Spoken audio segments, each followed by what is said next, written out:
I've told you this before, I think it's one of the best vampire novels I've ever read, and I've read and written a lot of vampire fiction. The ones that have always stuck with me were the ones that broke convention. Fever Dream by George R.R. Martin. Mm-hmm. Completely different take on vampires. Sure. Always stuck with me.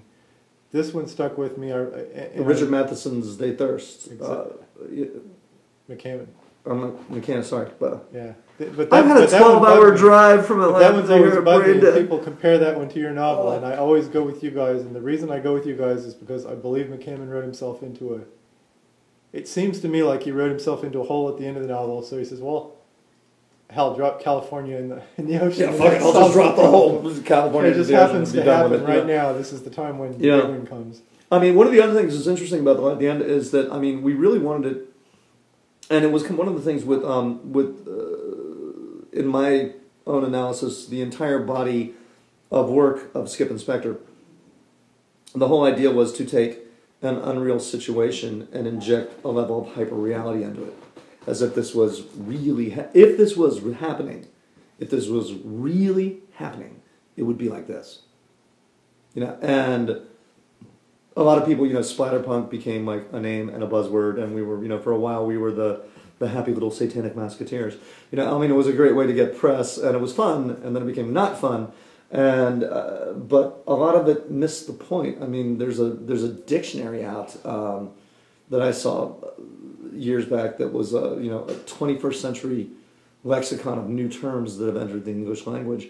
And I'm flipping through it, and I get to the S's, and it's like, whoa, splatterpunk. We invented a word. That's pretty cool for writers to invent a word. And then I read the definition, I'm like, oh, Jesus Christ. Because it became gore for gore's sake. And to me, it was never gore for gore's sake. If it's anything, it's more for more's sake. It's not just that the violence is cranked up. It's just that everything's cranked up. I mean, the colors are slightly oversaturated.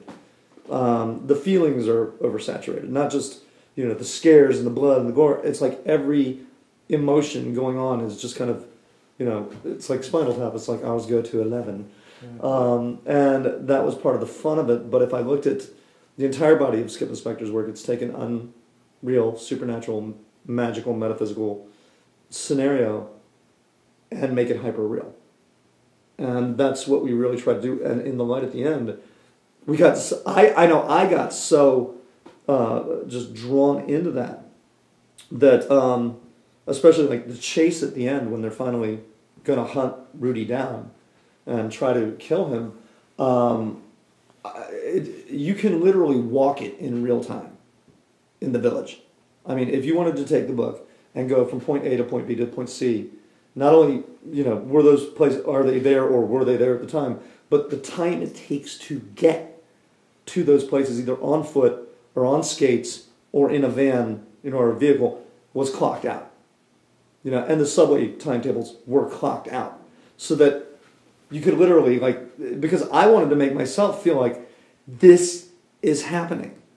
And it's a very adrenalated, intense, sort of thrillery kind of pacing to it. But I didn't want to, I hate cheats when I'm watching a movie or reading a book. I hate it when they just obviously cheat a moment, because it blows the moment for me. It blows me out of the magic of the moment. It's like when I can obviously see that was complete bullshit.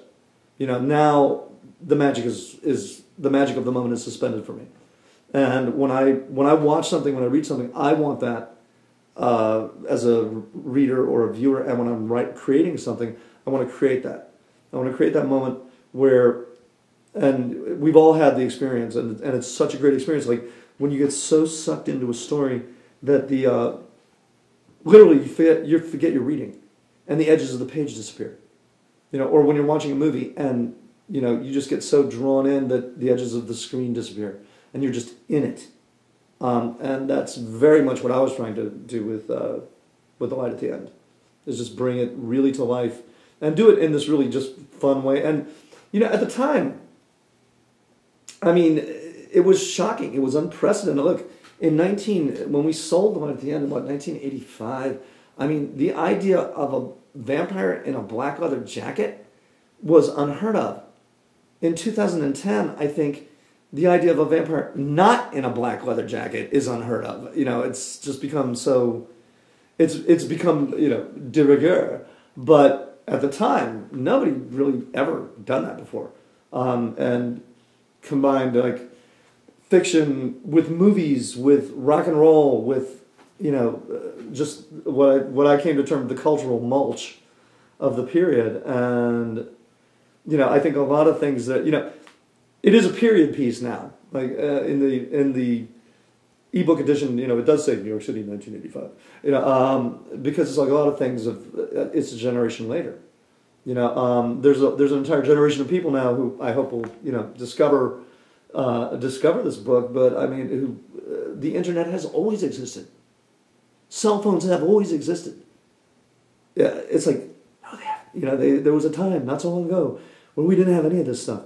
But that changes certain elements, but the truth and the soul and the heart of the story, I think, is just as true now as it was then.